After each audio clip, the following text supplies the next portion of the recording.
I'm with Kabani, Marcus Militia's Kabani Hotel Group. As we started our video series starting January 2021, and this is our third series in terms of hospitality outlook in 2021.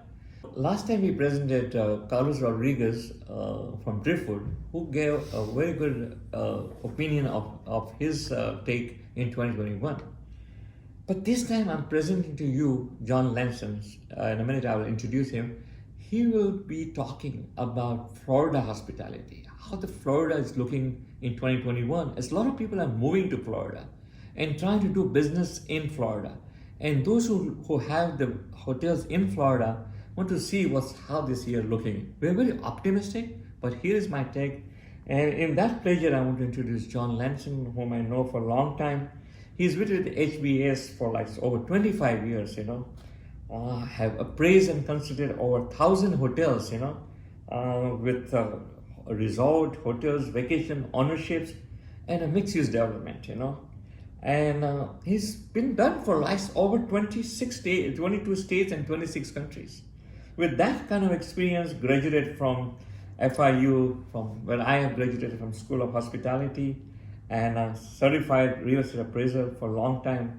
I want to welcome John Lancet to be here this time. Thank you. I know how much we have done, so many forums, and we did last time on 2019 when you really graciously gave an up look, and we were all looking forward before COVID came, Right. So, and now I don't want to discuss 2020 because that's year gone, but I wanted to just give a glimpse of your feedback coming to 2021 from 2020, and then we start talking about it. Sure. So far, I mean, we're 2 months in.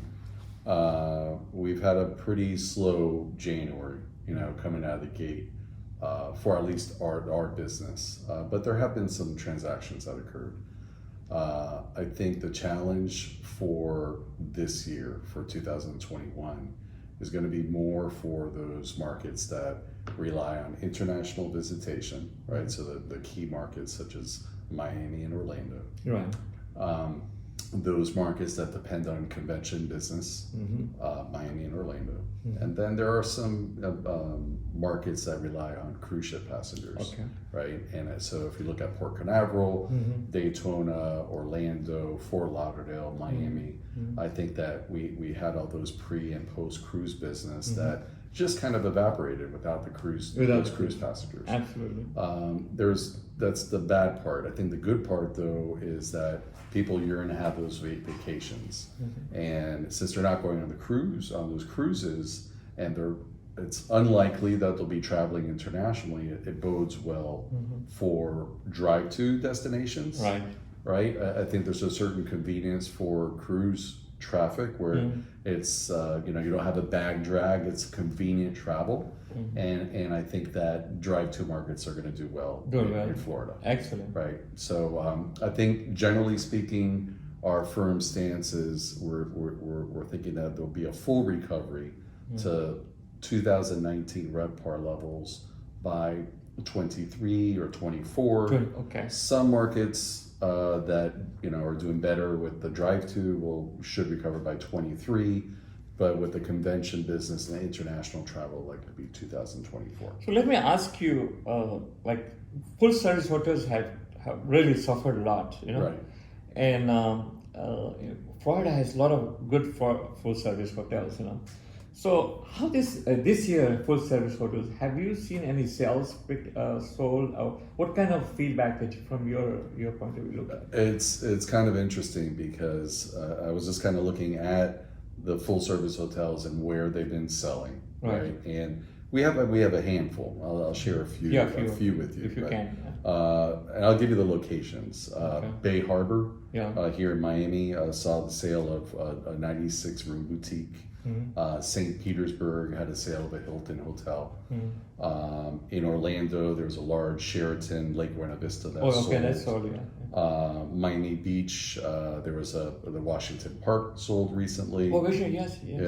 A large hotel in Jacksonville sold, the Omni. It was like about 354 rooms. So it's taking more now. And this is all over the last 2 months. And I saw it's kind of a mixed bag on the financing for these full service hotels. I mean, I saw some financing at like 40% of the sale price to as high as 85%. I see. So we didn't see a lot of transaction in full service, but we're out of the gate kind of fairly strong, at least for the first 2 months. So what kind of people who are buying this, like very strong group? I would say just looking at these, Lupert Adler was a group that bought the Hilton and also the Islander and Isla Mirada. Right, yeah. So it's funds for it's the a most funds, part. yeah. That's what I thought. Right now that are showing the propensity to buy the full service. And I don't know, we are most of our business in limited service hotels, All right. And I said that starting 2021, I said there's a lot of interest coming up.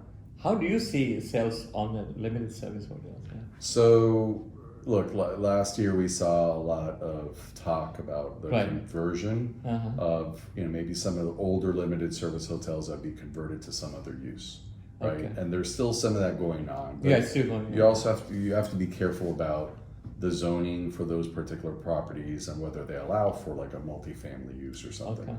Okay. But we've seen some sales recently. Again, in 21.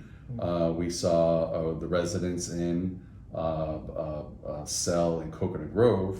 That was an older that was an apartment building that became a hotel, and then it might go back to another use now. Oh, is that right? Right, so it kind of gone beyond its economic life. Oh my God, that's a good one. So we got the Residence in the Grove that sold.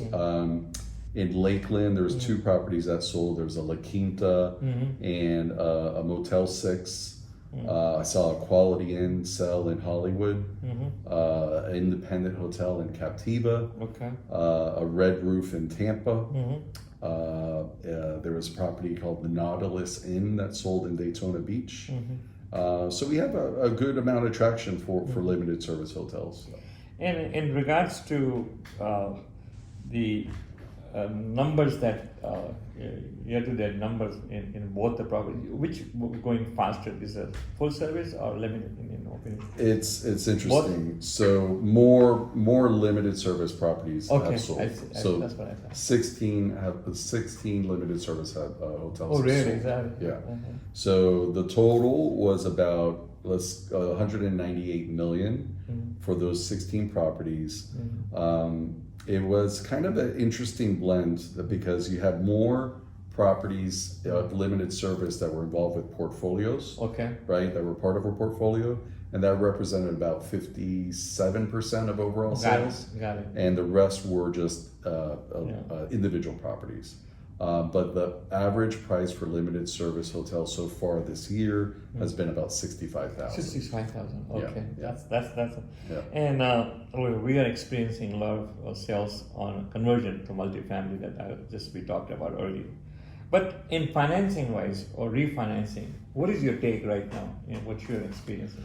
Well, but just before I jump into the refinance, I wanted to share with you that on the full service side, that it seems to be the average price for the full service hotels was about $188,000 per room so far, and that was more of a blend or an even a blend between portfolio sales and individual sales. So in that manner, are you seeing that 2019 numbers? If somebody's saying, okay, give us the opinion on 2019 number, how much the value will go down? A lot of people are talking about distress, like you talked before. Yeah. So how you see 2021 is going to be more distressed level price, or it's going to be more, how do you see that? I don't think so.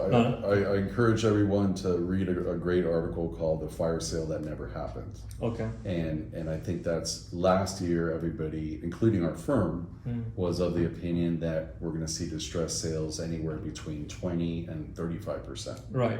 I think that the reality is that values are holding strong.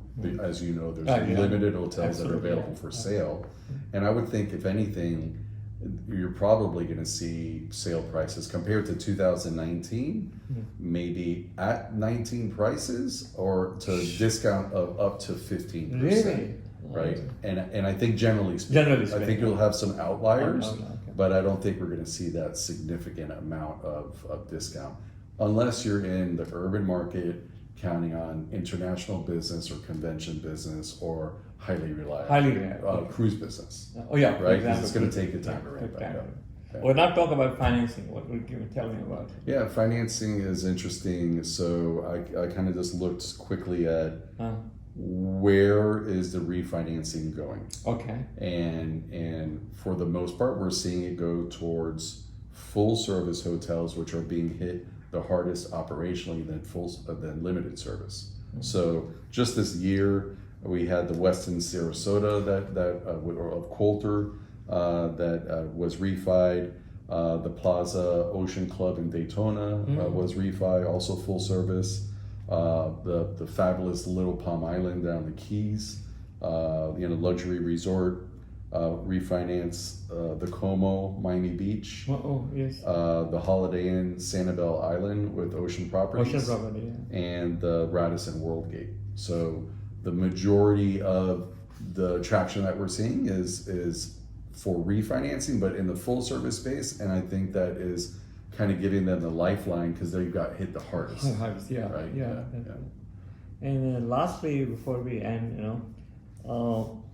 as we are going to 2021, what is your one piece of advice or your feedback as this year we go in terms of opportunity when people are looking at what should be like, people are running the property, how this year will look like in your opinion to stability, 2021? I guess my word of advice is to be realistic about what's to come. Right, realistic about when that rebound will come. Look at how strong average rate what a strong decline you had, and what the recovery period is.